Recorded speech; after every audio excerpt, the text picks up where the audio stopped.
Welcome back, guys. I trust you've been staying safe. I wish you a Merry Christmas and a prosperous New Year, and I hope that 2024 and beyond brings you better stuff than you've had yet. Now, today's true crime story is a perfect example of true love gone wrong. It is a story about a couple, how they started in marriage, and how eventually a third party is alleged to have come in between them, which triggered a fit of jealousy and unfortunately resulted in the wife taking an action which changed the course of happiness for both families. This is the story about a woman and her husband. Now, this woman is called Maryan Sandah, and her husband is one man who felt so lucky at the point that he met her because she was everything that he dreamed about. And if you look at the videos of their wedding ceremony, you could see how happy her husband was. Because truly, Maryan is one of the most beautiful women around. So you can appreciate his excitement over the fact that he was the one who was fortunate enough to have been able to get to marry the beautiful Maryan Sandah. Now, Maryan came from wealth. She was the daughter, or let me say she is the daughter of a former executive director of a savings and loans institution. So obviously you would know that he was well-to-do. She was well-to-do, so to speak. And her husband was also from wealth. Her husband was the nephew of the former chairman of a political party. So both of these people were coming from a form of privilege and wealth. They were well-to-do. And as would have been expected, the marriage would have fared well because it seems there was money and lavishness in this marriage. Now, her husband, by name Bilyaminu Bello, considered this union to be a very great one for him because, as a Muslim, your first wife or the success of your first marriage to a large extent sort of influences how your second marriage or your second wife's marriage is going to go. So having bagged this beautiful woman, it seemed like things were on the roll. Things, however, took a drastic turn when, at a point in time, they were together with some friends after marriage, and at this point in time, Maryan was actually 3 months pregnant, and she happened to see the nude photo of a lady on her husband's phone. At this point in time, Maryan flipped. She was incensed and very angry and felt very betrayed. And in the presence of some family members and friends, she actually lashed out at her husband and accused him of cheating on her. This eventually led to a scuffle, and eventually she ended up threatening her husband with a knife after the scuffle with him. Their friends were able to intervene and finally managed to calm her down. So it seemed like this was an outrageous incident, but had been successfully diffused and de-escalated by their friends and family members who were around. Little did people know that this was just the beginning of something that was going to end very terribly, because just into the following dawn, after the day of this incident, at 3 a.m., Maryan rushed her husband to the hospital in an emergency, and she confessed that they had been fighting when he accidentally fell on a broken shisha bottle, and that as a result of him falling on the bottle, he had been stabbed by that bottle. So doctors tried to do their best with their nurses, but unfortunately, it resulted that Maryan's husband, Bilyaminu, had actually been declared dead on arrival. So the doctors didn't have a chance to attempt to save his life. Anything they were trying just got them to know that this guy had passed before he even arrived. And just like that, the whole thing was becoming another thing altogether. So the marriage we started so beautifully, lavishly, romantically, had now escalated into the death of one spouse and a huge suspicion of a potential homicide or murder hanging on the head of the surviving spouse, in this case, Maryan, the wife. Now, the police came for Maryan and they sought to prosecute her for murder of her husband, to which Maryan vehemently denied and protested. Now, the case went to court, and the court case was very prolonged. It traveled from 2017 up into 2019.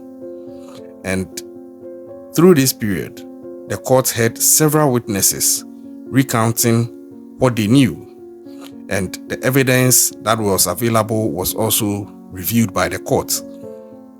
But after all this was done, the judge ended up sentencing Maryan to life imprisonment, specifically death sentencing by hanging. Yeah, for those of you who are not familiar with this type of sentence, it's as it is. It's a death sentence by hanging. And so, just like that, Maryan was scheduled to lose her life by way of hanging per the court's sentence. This is coming from Nigeria in West Africa.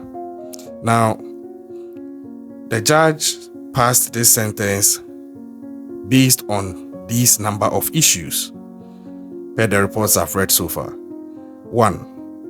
Based on the evidence, the shisha bottle which Maryan is claiming that her husband, Bilyaminu, fell on during their fight and got stabbed was actually retrieved from the scene, but the bottle was not broken. It wasn't broken when it was retrieved after Maryan had rushed Bilyaminu, her husband, to the hospital with that story. 2. Maryan had threatened to physically harm the deceased in the presence of several witnesses. 3.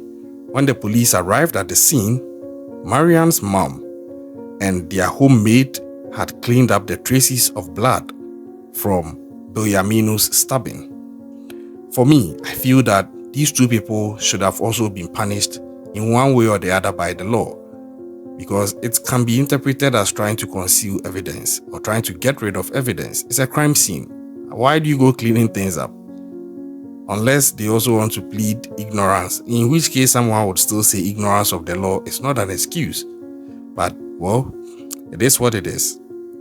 Number 4 was that Maryan also failed to state in her police statement that she had threatened to harm her husband.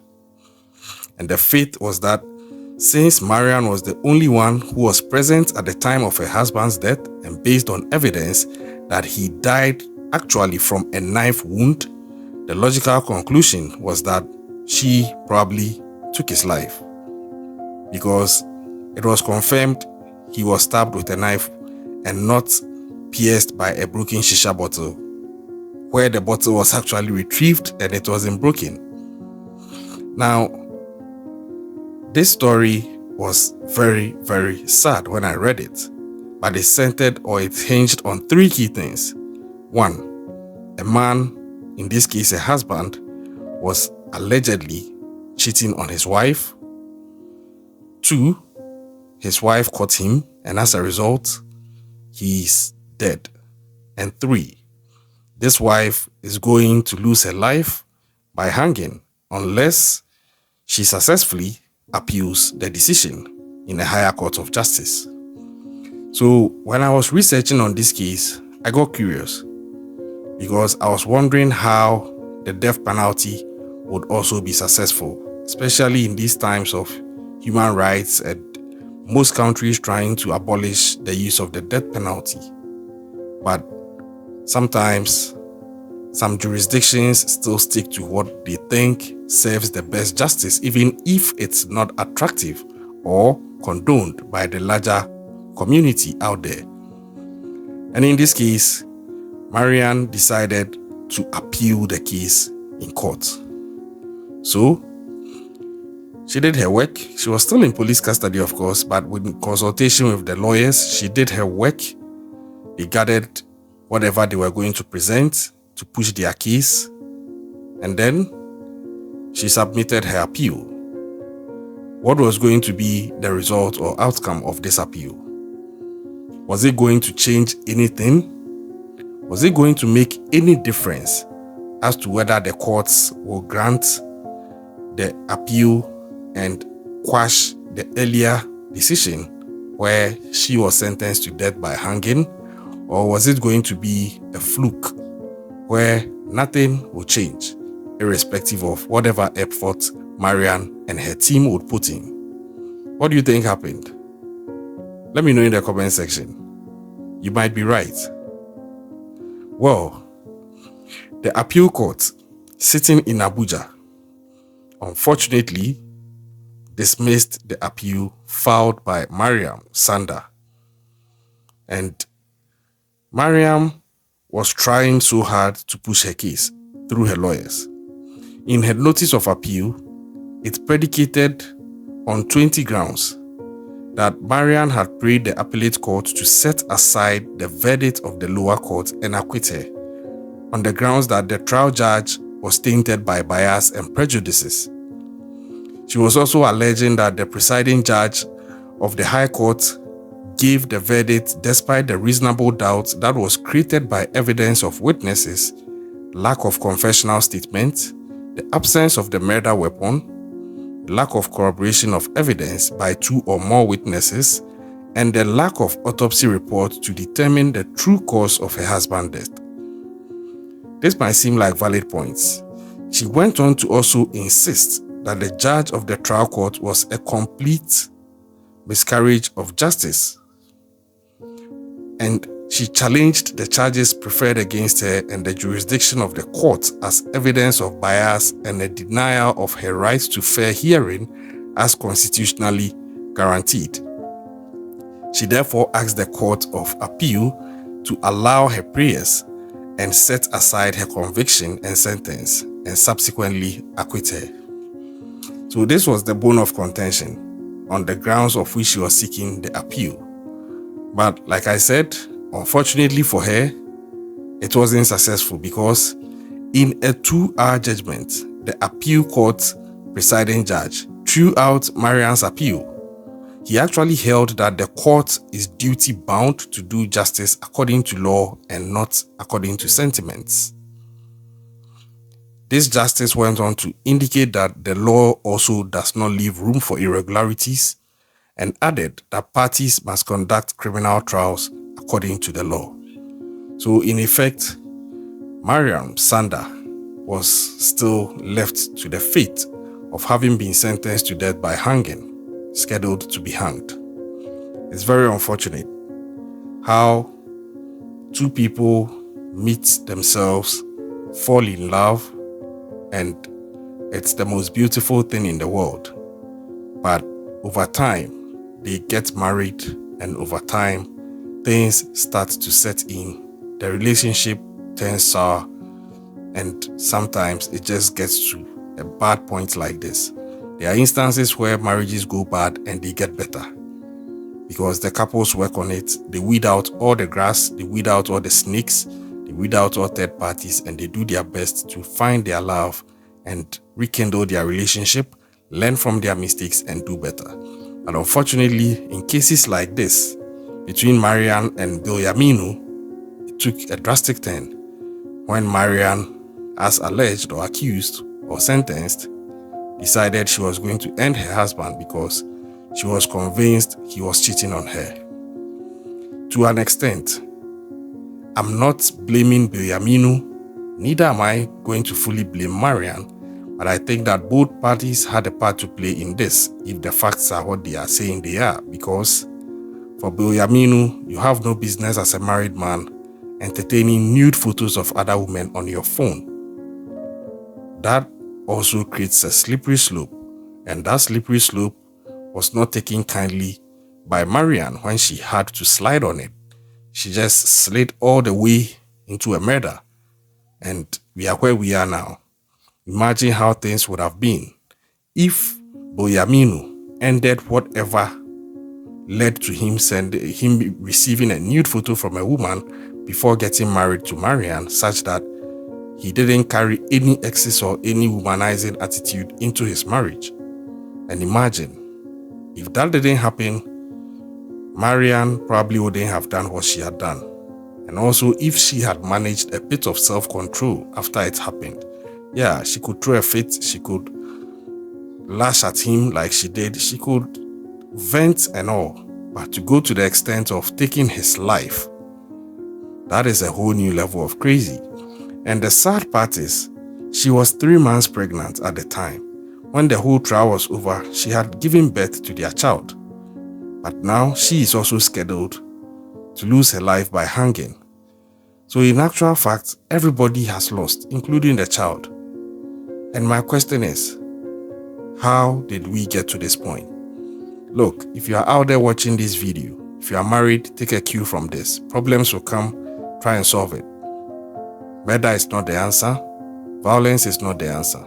And if you are not married, please, steer clear of people's marriages. It's a slippery slope. Don't be a side chick, don't be a side guy. Don't think you are having fun with someone's husband or someone's wife and it's okay by you. You could get caught up in a love triangle and it could get disastrous, or karma will still catch up with you when you are now married and someone else is doing that to you. Either way, let's learn to respect boundaries and treat people in the way that we want to be treated. It's unfortunate. I am not a fan of the death penalty, but hey, the law is the law and we have to respect it. So, how is your Christmas going? Let me know in the comment section. Leave your comments. Subscribe if you are yet to do so. Turn on the post notifications. Are you ready for 2024? You better be well strapped because we are bringing you great and exciting true crime stories as we head into the new year. Catch you next time. Enjoy yourself, but stay safe out there and keep an eye out.